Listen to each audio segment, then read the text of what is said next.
अरे भक्तों, मैं आज आपके सामने सोमवार व्रत की कथा सुना रहा हूँ। इसे आप ध्यानपूर्वक सुने। अमरपुर नगर में एक धनी व्यापारी रहता था। उसके घर में सभी तरह की सुख सुविधा थी, लेकिन दिन रात उसे एक ही चिंता सताती रहती थी कि उसकी मृत्यु के बाद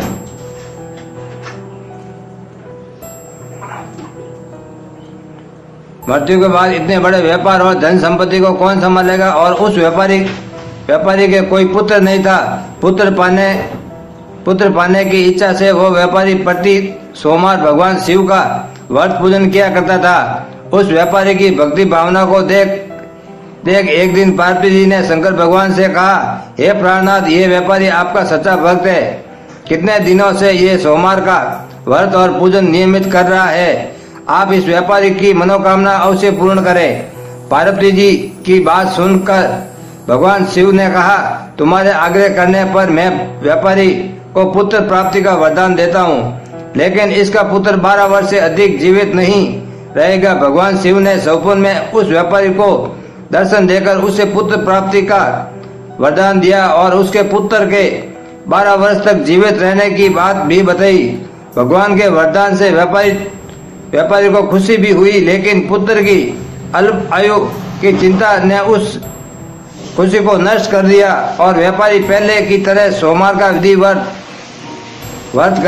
करता रहा। और कुछ महीने बीत जाने पर व्यापारी की पत्नी ने गर्भ धारण किया और 9 महीने पश्चात उसके घर पर उत्पन्न हुआ पुत्र जन्म से व्यापारी के घर में खुशियां छा गई और बहुत धूमधाम से पुत्र जन्म का समारोह मनाया गया। लेकिन व्यापारी को पुत्र जन्म की अधिक खुशी नहीं हुई, क्योंकि उसे पुत्र की अल्प आयु का रहस्य पता था। व्यापारी ने पुत्र की अल्प आयु का रहस्य घर में किसी को नहीं बताया था। विद्वान ब्राह्मण ने उस पुत्र का नाम अमर रखा और जब उस व्यापारी का पुत्र 12 वर्ष का होने को था तो उसने शिक्षा के लिए उसे बनारस भेजने का निश्चय किया। और व्यापारी ने अपने साले को बुलाकर कहा, दीपचंद, अमर को बनारस छोड़ आओ, ये वहाँ रहकर शिक्षा प्राप्त करेगा। और व्यापारी ने दीपचंद को बहुत सा धन देकर अमर के साथ विदा किया। और रास्ते में जहाँ भी अमर और दीपचंद रात्रि में विश्राम के लिए ठहरते थे, वहीं यज्ञ करते और ब्राह्मणों को भोजन कराते थे। लंबी यात्रा के बाद अमर और दीपचंद एक बड़े नगर में पहुंचे। उस नगर के राजा की कन्या के विवाह की खुशी में पूरे नगर को खूब सजाया गया था। निश्चय समय पर बारात आ गई, लेकिन वर के एक आंख से काना होने के कारण वर का पिता बहुत चिंतित था। उसे इस बात का भय सता रहा था कि राजा को वर के काना होने का पता चलने पर कहीं वह विवाह से इनकार न कर दे। और राजा ने इनकार कर दिया तो बारात को वापस ले जाना पड़ेगा। यदि ऐसा हुआ तो उसकी बहुत बदनामी होगी। वर के पिता ने व्यापारी के बेटे अमर को देखा तो उसके मस्तिष्क में एक विचार आया। उसने सोचा, क्यों ना इस लड़के को दूल्हा बनाकर राजकुमारी से विवाह करा दूं। विवाह के बाद इस लड़के को धन देकर विदा कर दूंगा और मैं राजकुमारी को अपने घर ले जाऊंगा। वर के पिता ने अमर और उसके मामा दीपचंद से बात की और दीपचंद ने धन मिलने के लालच में वर के पिता की बात स्वीकार कर ली और अमर को दूल्हा के वस्त्र पहनाकर राजकुमारी चंद्रिका से उसका विवाह करा दिया गया। और राजा ने बहुत सा धन देकर राजकुमारी को विदा किया। अमर ने वहां से लौटते समय राजकुमारी के पलंग पर सोते हुए देखा तो उसकी भोली सूरत देखकर सच्चाई छिपा नहीं सका और उसने राजकुमारी की ओढ़नी पर लिख दिया कि राजकुमारी, तुम्हारा विवाह तो मेरे साथ हुआ था। मैं शिक्षा प्राप्ति करने बनारस जा रहा हूँ और अब तुम्हें जिस नवयुवक की पत्नी बनना पड़ेगा वह एक आंख से काना है। सुबह उठने पर राजकुमारी ने अपनी ओढ़नी पर लिखा हुआ पढ़ा तो उसने शोर मचा दिया और उस काने लड़के के साथ जाने से इनकार कर दिया। और राजा ने सब बातें जानकर राजकुमारी को महल में रख लिया। उधर अमर अपने मामा दीपचंद के साथ बनारस पहुंच गया और अमर ने गुरुकुल में पढ़ना शुरू कर दिया।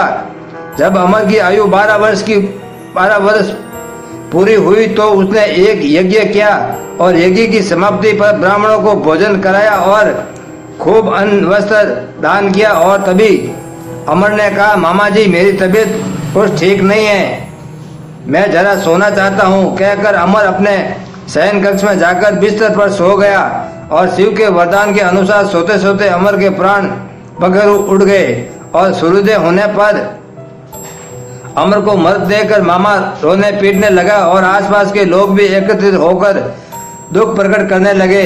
विलाप के स्वर समीप से गुजरते हुए भगवान शिव और पार्वती ने भी सुने और पार्वती जी ने भगवान शिव से कहा, प्राणनाथ मुझसे ये रोने के स्वर से नहीं हो रहे हैं, आप इस व्यक्ति के कष्ट अवश्य दूर करें। और भगवान शिव ने पार्वती के साथ अदृश्य रूप में समीप जाकर अमर को देखा तो पार्वती जी से बोले कि ये तो उसी व्यापारी का पुत्र है, मैंने इसे 12 वर्ष की आयु का वरदान दिया था और इसकी आयु पूरी हो गई तो इसके प्राण पखेरु उड़ गए। पार्वती जी ने शिव से निवेदन किया कि हे प्राणनाथ, आप इस लड़के को जीवित करें, नहीं तो इसके माता पिता पुत्र की मृत्यु के कारण रो रो कर अपने प्राणों को त्याग कर देंगे। इस लड़के का पिता तो आपका परम भक्त है और वर्षों से सोमवार का व्रत करते हुए आपको भोग लगा रहा है। पार्वती जी के आग्रह करने पर भगवान शिव ने उस लड़के को जीवित होने का वरदान दिया तो कुछ ही पल में वह जीवित होकर उठ बैठा। सारा वातावरण खुशियों से भर गया। अमर अपने मामा दीपचंद के साथ वापस अपने नगर की ओर चल दिया और दोनों चलते हुए उसी नगर में पहुंचे जहां अमर का विवाह हुआ था। उस नगर में भी अमर ने यज्ञ का आयोजित किया और समीप से गुजरते हुए नगर के राजा ने यज्ञ का आयोजन देखा और राजा ने अमर को तुरंत पहचान लिया।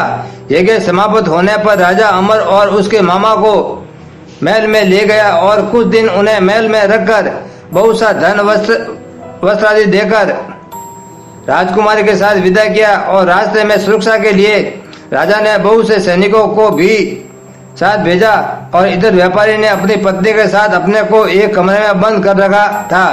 भूखे प्यासे रहकर दोनों अमर की प्रतीक्षा कर रहे थे।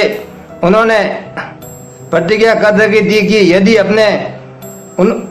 यदि उन्हें अपने बेटे की मृत्यु का समाचार मिला तो दोनों अपने प्राण त्याग देंगे।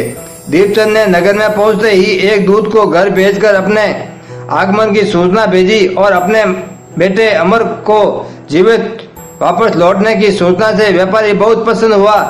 वह अपनी पत्नी और मित्रों के साथ नगर के द्वार पर पहुंचा और अपने बेटे के साथ पुत्रवधू राजकुमारी चंद्रिका को देखकर व्यापारी की खुशी का ठिकाना नहीं रहा। उसने अमर को छाती से लगाकर बहुत प्यार किया और उसी रात भगवान शिव ने सपन में आकर कहा, हे श्रेष्ठी, मैंने तेरे सोमवार के व्रत करने और व्रत कथा सुनने से प्रसन्न होकर तेरे पुत्र को लंबी आयु प्रदान की है। व्यापारी बहुत प्रसन्न हुआ और सोमवार के व्रत करने से व्यापारी के घर में खुशियां लौट गई थी। और शास्त्रों में लिखा है कि जो स्त्री पुरुष सोमवार का विधिवत व्रत करते और व्रत कथा सुनते हैं उसकी सभी इच्छाएं पूरी होती है। और ये शिव शंकर महादेव की जय हो। ओम नमः शिवाय, ओम नमः शिवाय, ओम नमः शिवाय।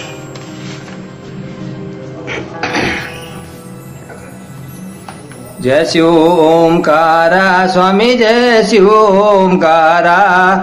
ब्रह्मा विष्णु सदा शिव, ब्रह्मा विष्णु सदा शिव, अर्धांगी धारा। जय शिव ओंकारा। एकानन चतुरानन पंचानन राजे, स्वामी पंचानन राजे। हंसानन गरुड़ासन, हंसानन गरुड़ासन, वर्ष वाहन साजे। ओम शिव ओंकारा। दो भुज चार चतुर्भुज, 10 भुज है सोए, स्वामी 10 भुज हो सोए। तीनों रूप निरखता, तीनों रूप निरखता, तिरुवन जन मोए। जय शिव ओंकारा। सवतांबर पीतांबर बागांबर अंगे स्वामी बागांबर अंगे सनकादिक ब्रह्मादिक सनकादिक ब्रह्मादिक भूतादिक संगे ओम शिव ओमकारा अक्षमाला वरमाला मुंडमाला धारी स्वामी मुंडमाला धारी शिवरुडमाला धारी तिरुप्रानाथ मुरारी प्रानाथ मुरारी हर कमला धारी जय शिव ओंकारा लक्ष्मी उमा वर सावित्री संग को हो शिव संगे स्वामी हो आप शिव के संगे पार्वती हो अगंधा पार्वती हो अर्धज्ञा शिव न कबरी गंगे जय शिव ओंकारा करके मध्य कमल चक्र त्रिशूल धरता स्वामी चक्र त्रिशूल धरता जग करता जग भरता जग करता जग भरता